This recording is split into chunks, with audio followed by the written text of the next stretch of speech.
All right, folks, it is March 17th, St. Patrick's Day. We're out here in the shop again. I know it's been over a week since the last time I made a video and posted one. Just been kind of busy doing other stuff, whatever. But tonight we're back at it. I'm going to be working on transmission. I got this thing all cleaned up and painted. Happy St. Patrick's Day, it's green, yay. Yeah, anyway. So I've gotten all the... let me turn. I got all the clutches, steels, whatever, all that stuff loaded back into the drum. The pump goes as a cover right there on top. I got to go through the pump, change a few springs and the boost valve and stuff like that. This is all the old clutches, and then we're going to go through the valve body with the transgo shift kit instructions. And we got to drill a couple passages, change out a bunch of springs and stuff in these valves. And then when we put it all back together, take out a few of the check balls from the spacer plate and the inside of the valve body and stuff like that. So I got all that to do tonight. We'll be working on that. Hopefully we'll get this all finished up, put back together tonight. We'll see. That is the plan though, is to get that all put back together.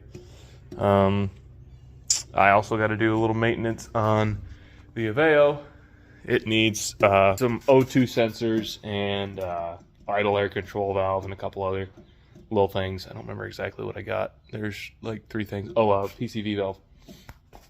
But yeah, so maybe we'll work on that tonight too. I don't know that I'll videotape that, but I do have to work on that tonight. But in other news, we just acquired Friday night. We went and bought new vehicle to us. So this is a 1985 K20. So 3/4 ton Chevrolet pickup, 4-wheel drive. It's obviously got some rust here, there, and wherever, but like in the normal spots, like cab corners and stuff, it's pretty solid. It's got a nice interior to it. Obviously, it's got a few problems, but it should make some good content for the channel. Plow truck, so I can plow my driveway in the winter. But I'm gonna fix this up over a long period of time. Put a lift kit on it and 35s and all that good stuff. I'll probably actually end up putting the 400 in this thing, but yeah, so I'll make a video actually all about that introduction and go through it and whatever it needs and all that stuff and kind of what it looks like. But I thought I'd just include that beginning of this video. But yeah, so that's kind of what's going on. But we're gonna go back in the garage and get started working on the transmission now. So here we go.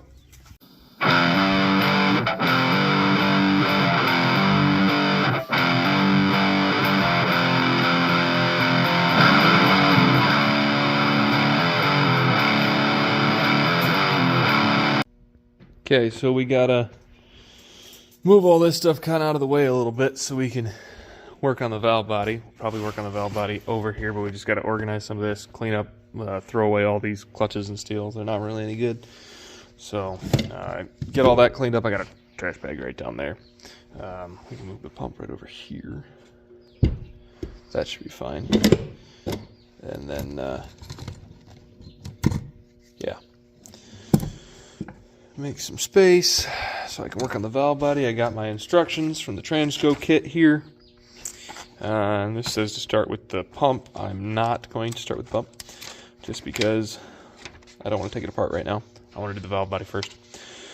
So we're going to go ahead and skip to step 2 or step 1 of the valve body stuff, and we'll go ahead and do that first. So with this kit, you have your choice of the full race automatic or full race stick shift, which is manual shift only. I think for right now, I'm going to stick with the automatic and just do the steps for the automatic and skip the stick only steps, because it'll just be easier for driving around. For street driving if it's still automatic as well. So we're gonna do that. If at a later date I want to come back in here and do the stick shift stuff, I'll be able to do that, but for now we're gonna keep it automatic. So we're gonna get started moving all this stuff out of the way and then going through the steps in here. And we gotta do some drilling in some of the passages and putting a little block off in the separator plate here. We got to scrape all this gasket off yet. but one of these holes, I don't remember which one it is, it might be this one right here, gets a little plug in it, and then you drill out a couple of other holes in this thing, and yeah, it's a lot. And if you mess it up, things go bad. But if you just read the instructions a couple times, like if you're worried about something, read it twice. You know, they'll measure twice, cut once type thing. Just read it twice and make sure you're doing exactly where it says. It's very straightforward. I've done this kit before in that transmission, as I've said before. So anyway, I'm gonna switch over to the hyperlapse and we're gonna get started on that.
So we got all the springs and valves, whatever changed in that portion of the valve body. Got a couple holes drilled in it as shown in the instructions from Transgo. I have to put check balls in that yet, but we're moving on to the separator plate, and I got all these letters and numbers on some of these holes that we have to, like, I know for sure we got to plug. Oops, sorry, we got to plug this one. There's a couple of you got to plug with some installed little plugs.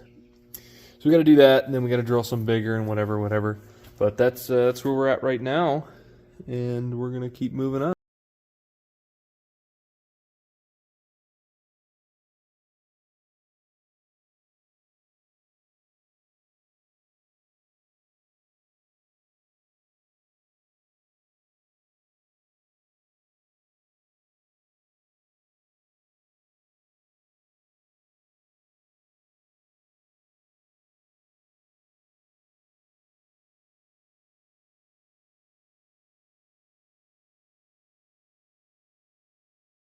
Got all these little plugs in here, and here. We drilled out this hole, and that hole, and these two holes, and a couple other ones. As per the instructions here. Next step is on the case of the transmission, actually, with a reinstallation of the valve body and check balls and all that stuff. So I'm going to go ahead and look through our instructions for our Superior 700R4 kit and see if it has anything that wasn't covered with the transgo kit. It's getting kind of late tonight. Yeah, it's like almost 1.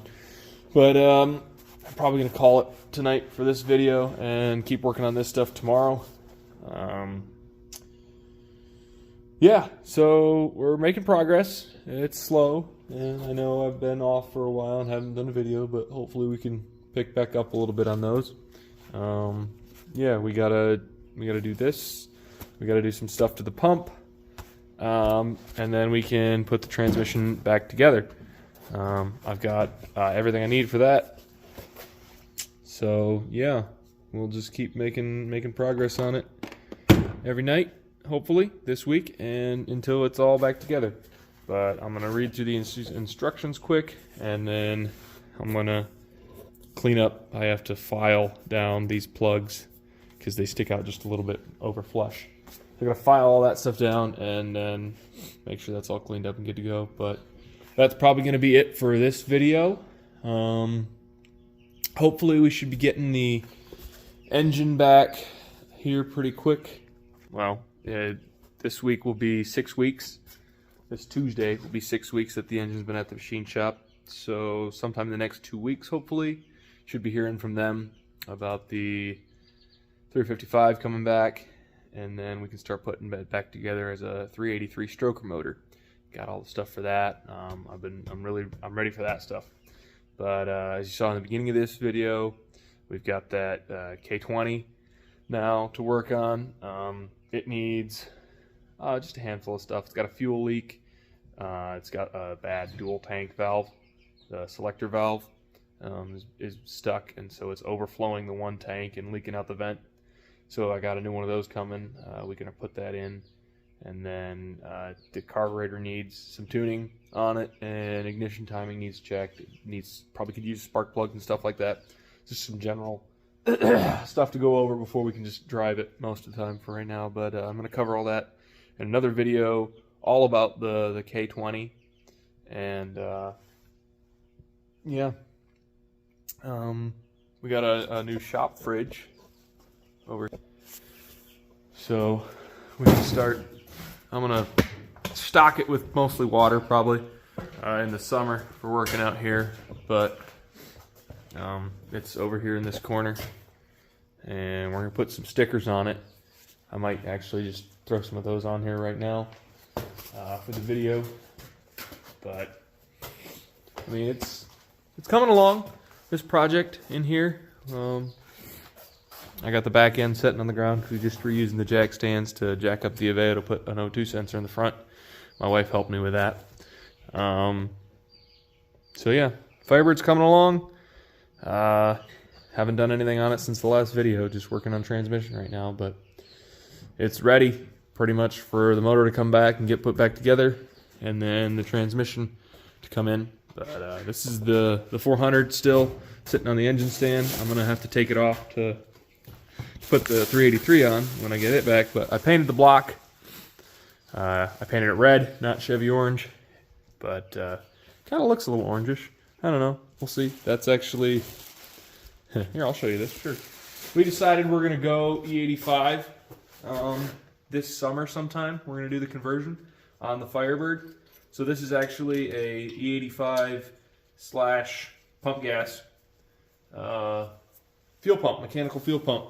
That's going to go on the Firebird. So it is a, let's see if we can get it to focus, Pro Cam pump, they call it. And I believe it's a 120 gallon per hour pump. It might be 130 gallon per hour. I believe it's rated at 15 PSI.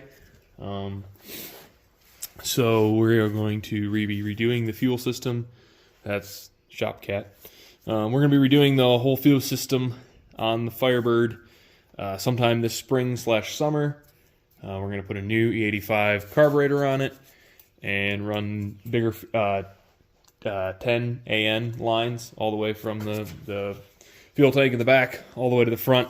And this is the fuel pump that we're going to run with it because it's rated for E85, and I want to continue to run a mechanical pump. So that's what this is.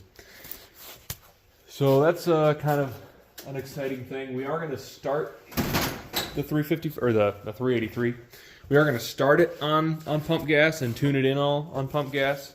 Shoot some comparison video actually, or you know the data for that. So we're gonna get it all set up and tuned up nice and do some quarter-mile testing, eighth-mile testing, whatever, on pump gas. See how good we can get it.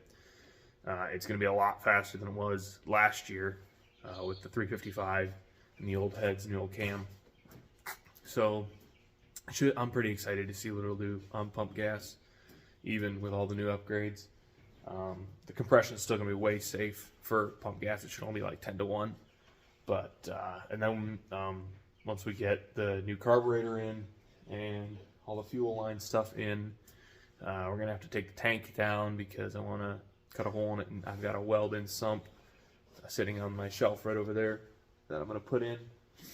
And then we're going to run all those new fuel lines and new fuel pressure regulator for E85, and it'll still be able to run on pump gas through that fuel system because of that pump is for dual fuel.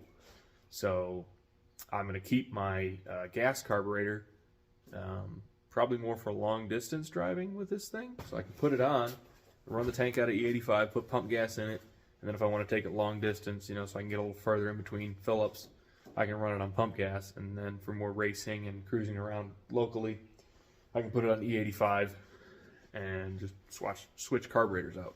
So we're going to do some comparison testing to see how much power, if any, it picks up when I put it on E85. It should pick up some. But I've got this barrel over here. Oops, sorry. I got that barrel sitting right there. It was a ATF barrel.